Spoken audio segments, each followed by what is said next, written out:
I'm so excited for today's guest, Mindy Lanae.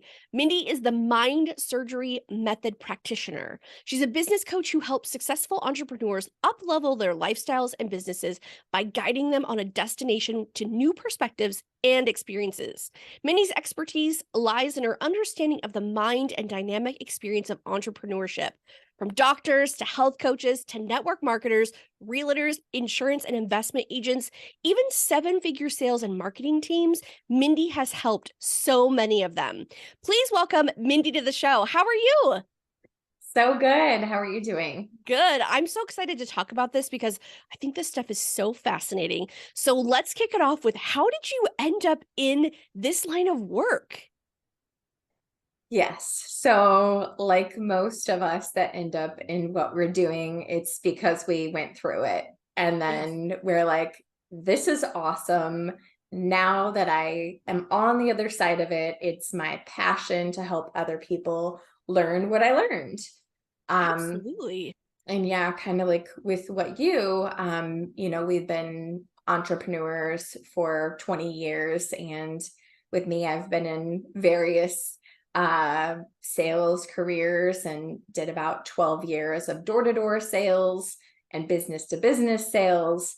And so then it gave me this, multifaceted experience of helping the successful female entrepreneurs, now that I have that understanding of like the mindset and like what it takes to run a successful business and get more sales and have fun while you're doing it. I love that. So Mhm. let's talk about, what is the mind surgery method? Because what business owner or entrepreneur doesn't want more sales? We all want that.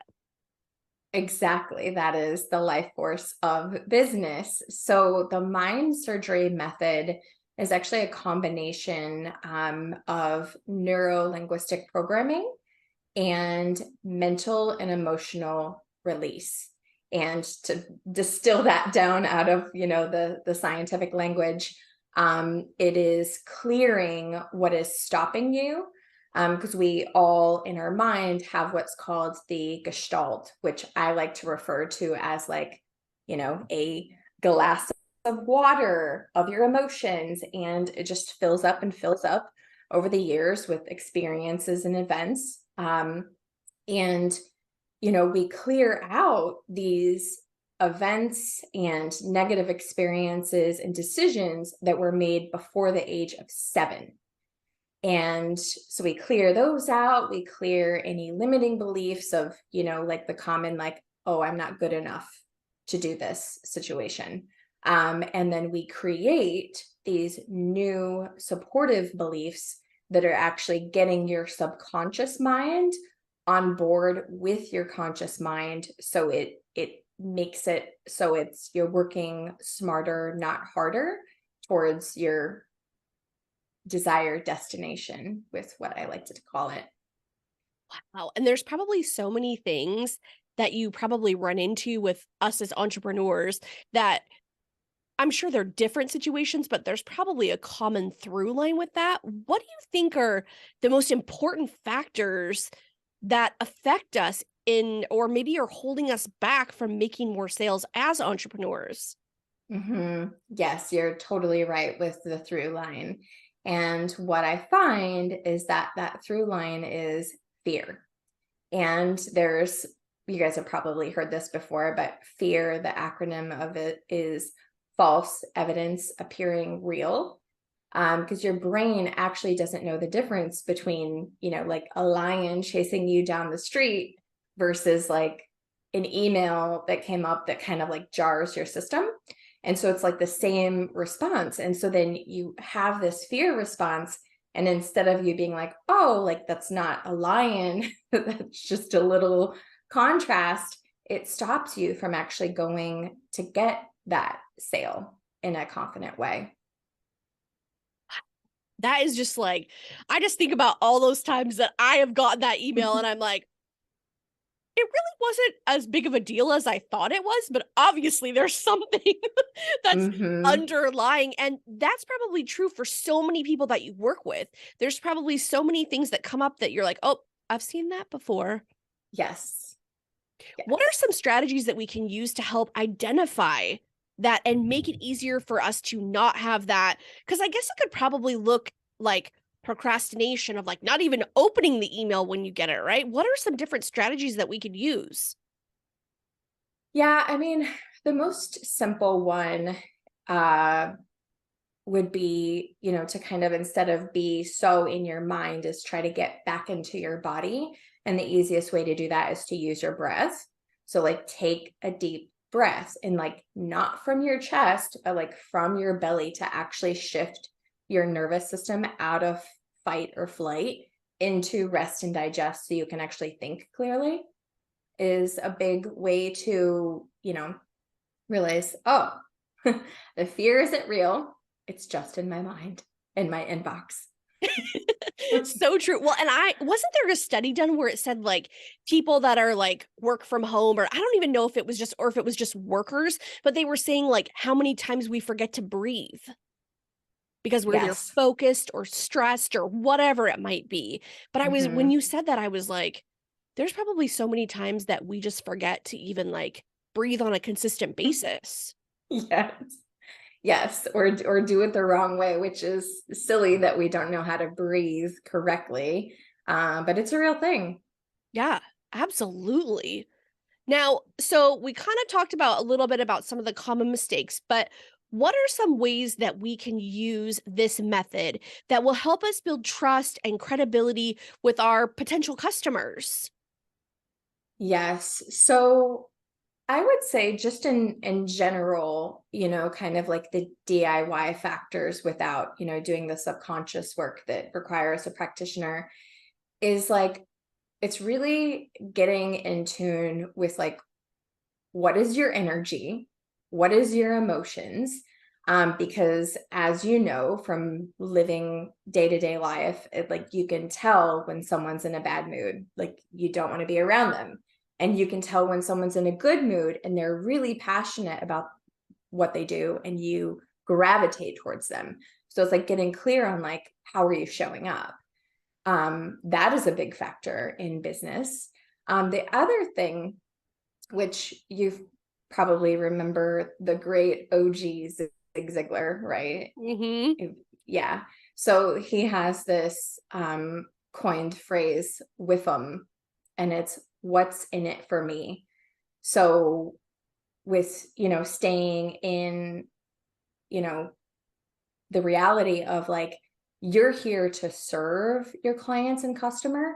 So like, first, instead of thinking about getting the sale, is like, are they being seen? Are you hearing them? Are you making them feel like they actually matter and they're not just a number or a dollar amount or another sale, but actually showing up with that human connection and service in mind? So you're communicating the what's in it for me, so they're actually interested.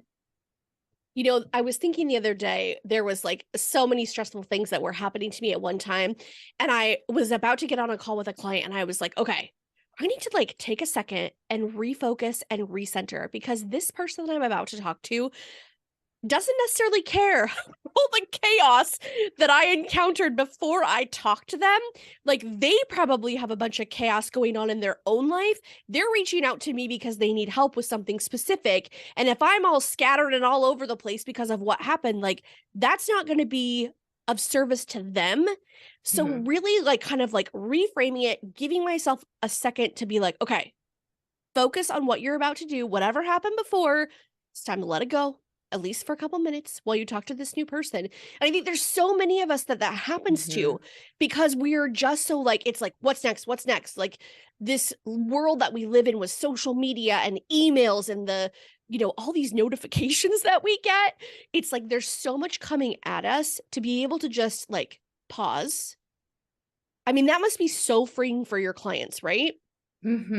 Exactly. And you said a lot of like really powerful keywords with like reframing, pausing, like putting away the chaos to show up with a new presence, with a new person, is makes a huge difference. Have you noticed too, like when you're working with clients, like the way that mindset plays a role in your client's success? How could someone achieve better? Like, I don't know if it would necessarily be improving their mindset that would equal better sales or better results, but and that might even be the right way to frame it. But how would someone improve their mindset? Because when you improve your mindset, we're not only talking about improving your business, but probably other areas of your life as well, right? hmm Oh, yes, it affects literally everything. So yes, being in the mindset business as a mindset coach, and have working with so many clients, know that like mindset is the difference between success and failure, like not just in business, but like everything. Because if you have, these limiting beliefs, you have these negative emotions, all of this stuff that's like literally weighing you down and holding you back from actually going for the things you want, like you're not even going to try. And science shows, we have 70,000 thoughts a day. No wonder 90 I'm overwhelmed. Yeah. Yeah. And this is just in our head. This isn't even like the new information. Yeah. And 90% of them are the exact same thoughts. So like no wonder there's so much like depression and anxiety. It's literally a broken record of these thoughts. And you can decide like as a business owner of like, oh, like I'm going to go after this new goal or this new launch or, do this new thing. And it could take 66 days to actually make a new habit automatic. So like that's a lot of things, a lot of hurdles that you're, going to have to jump over to get to the other side. And so mindset, like I said, is the key difference. So I wrote down a few questions, like you said. So if someone wants to, really change their inner world to reflect the new outer worlds that they desire, here's 4 questions that you can ask yourself. And I want you, as you're asking yourself, to do it in a non-judgmental way. So the first one, starting off with, I wonder, I wonder, why do I keep stopping myself from doing the thing I know I'm supposed to do? That's number 1. Number 2, what am I scared of that's on the other side of success? Number 3, what am I afraid I might lose or gain? Number 4, in what way might I be benefiting from not getting this success?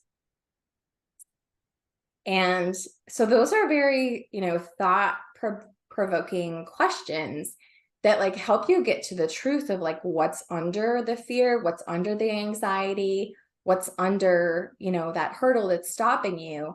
And like once you get those answers, just like I said, in the non-judgmental, just like curious way, it can help your brain like start to realize like, oh, that's not real fear. This is maybe from a past event or experience, and it's like translating into that. And then, you get those answers, whatever's true for you, and you can start to move forward with that compassion and with that understanding and start making better decisions that serve you.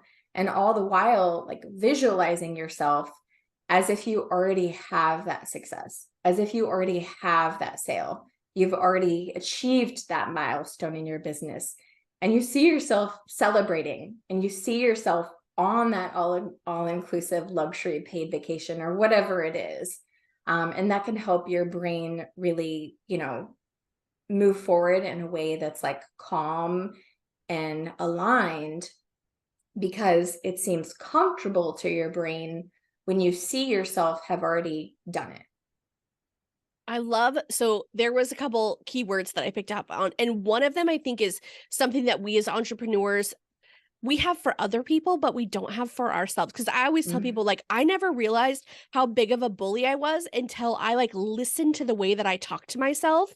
And I think that that word that you said, compassion, like we Mhm. as entrepreneurs need to give compassion that we give to others. We have to give that to ourselves because there Mhm. is life experiences that have happened, or whatever the case may be, something happened to make you do something, and to be able to look at that introspectively and with compassion and be like, it's okay. Like, Mhm. whatever that thing was that happened, we're going to work through it. We're going to fix it. We're going to make it so it doesn't happen again. But I can imagine that your clients are just like, whoa, when they do that kind of work and are like, I had no idea that that was holding me back. And probably some of those things probably feel kind of silly when you look at it, right? When you're like, that's not even that big of a deal. Yes. You are so right. Yeah, You are so right with that. so we have to get those 4 questions because I'm gonna put all your links in the show notes for sure, but we've gotta get those 4 questions because I think that people are really gonna be able to look at those questions and focus on themselves for even a short period of time and realize that, like, that right there could be a reason that they need to reach out and work with you, because those 4 questions, I was like, "Whoa, there's some, like, stuff that people could really be unpacking with just those 4 questions." So where's the best way, or what is the best way for people to connect with you? Yes. I lost you for a second. Oh, But you're back now. yep. What's the best way that people can connect with you? Yes. So on Instagram, my handle is Mindy Lanae. So MindyLanae. And same thing for the website is www.mindylanae.com. And I'm also on YouTube. So it's the same handle as well. I love those are my 2 favorite, YouTube and Instagram. Those are my 2 favorite social media too. Well, I'll be Amazing. able sure to link everything in the show notes so people have quick access to it, because we know that a lot of people are listening to this while they are driving or working out. So that will be there for all of our folks that need access to those 4 questions again and to be able to work through those. Thank you again so much for stopping by. I love this science-based stuff. It's like you and I could probably talk for hours and hours, but I won't do that to you. But thank you again for being here. I appreciate it. Yes, thank you so much. I really loved this, and I would love to talk with you offline for hours and hours too. I think we would have great conversations. So I appreciate you having me on here, and I look forward to more. Absolutely.